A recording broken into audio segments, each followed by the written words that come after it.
हमें भावांतर नहीं चाहिए मुख्यमंत्री जी, हमें फसलों के भाव चाहिए, भावांतर नहीं चाहिए। सही है कि गलत? 4 महीने उस प्याज को बच्चे जैसा पाल के बड़ा किया जाता है, 4 रुपए किलो प्याज बिकता है, तो फिर किसान के बच्चे आत्महत्या नहीं करेंगे तो क्या करेंगे? आज 3 किसानों ने आत्महत्या की। आदरणीय मुख्यमंत्री जी, किसान आत्महत्या करने लगा है। आप सोयाबीन के किसानों को 20,000 रुपए सीधे सहायता करो। कुछ लोग हैं जो कहते हैं, एक विचारधारा है जो कहती है कि बाबा साहब भीमराव अंबेडकर ने संविधान का निर्माण नहीं किया।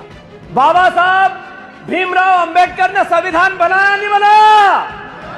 जोर से बताओ, बनाया नहीं बनाया?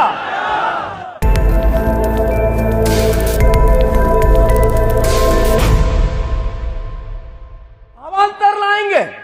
हमें भावांतर नहीं चाहिए मुख्यमंत्री जी, हमें फसलों के भाव चाहिए, भावांतर नहीं चाहिए। सही है कि गलत?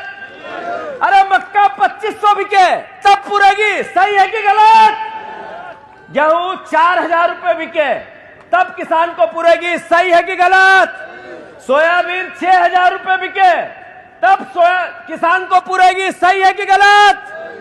अरे प्याज इधर बोते हैं, प्याज बोते हैं, पहले कण लेके आते हैं, कण। अच्छा कण मिले तो दुकानदार नगद पैसे लेता है, उधार नहीं देता है। अच्छी कंपनी का है, वहां नगद देने पड़ते हैं, यहां भी देने पड़ेंगे।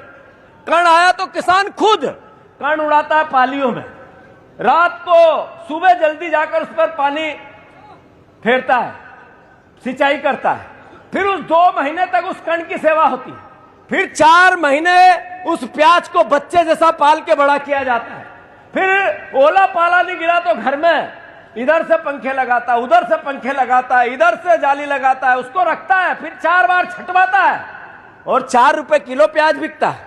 तो फिर किसान के बच्चे आत्महत्या नहीं करेंगे तो क्या करेंगे? अरे आज 3 किसानों ने आत्महत्या की। आदरणीय मुख्यमंत्री जी, किसान आत्महत्या करने लगा है। आप सोयाबीन के किसानों को 20,000 रुपए सीधे सहायता करो। कुछ लोग हैं जो कहते हैं, एक विचारधारा है जो कहती है कि बाबा साहब भीमराव अंबेडकर ने संविधान का निर्माण नहीं किया। बाबा साहब भीमराव अंबेडकर ने संविधान बनाया नहीं बनाया? जोर से बताओ, बनाया नहीं बनाया?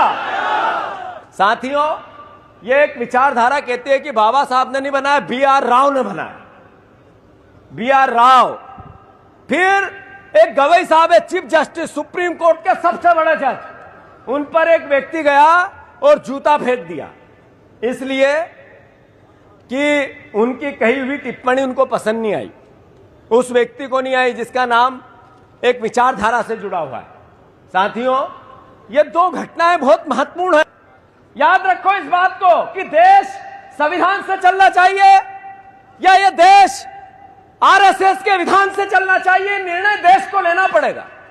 जो बाबा साहब को प्यार करते हैं, जो राहुल गांधी जी को प्यार करते हैं, जो संविधान को प्यार करते हैं, जो संविधान के हिसाब से देश चलाना चाहते हैं, उनको निर्णय लेना पड़ेगा। मोदी जी, गवई साहब पर जूता फेंकने वाले को गवई साहब ने माफ कर दिया। यह भारत की प्राचीन सभ्यता और संस्कार है। पर आपका दायित्व उसको गिरफ्तार करने का था या नहीं था? उसको सजा देने का था या नहीं था? उसको जेल भेजने का था या नहीं था? क्यों नहीं भेजा? इसलिए कि गवई साहब ST के आते हैं। अगर इसकी जगह कोई RSS का होता तो आप क्या करते? इसकी जगह मोदी जी की मां को किसी एक पागल आदमी ने कुछ कह दिया, आपने पूरा देश सर पे उठा लिया। हमने भी उसकी निंदा की, पर आपने गवई साहब पे जूते फेंकने वाले को क्यों गिरफ्तार नहीं किया? सही है कि गलत? ये ग्वालियर में जो बाबा साहब का अपमान करता है, इस व्यक्ति को गिरफ्तार क्यों नहीं किया? क्यों जेल नहीं भेजा आपने? संविधान की मुखालत करने वाले को आपने सलाखों के पीछे क्यों नहीं भेजा? ये विचारधारा की लड़ाई है साथियों। जिंदाबाद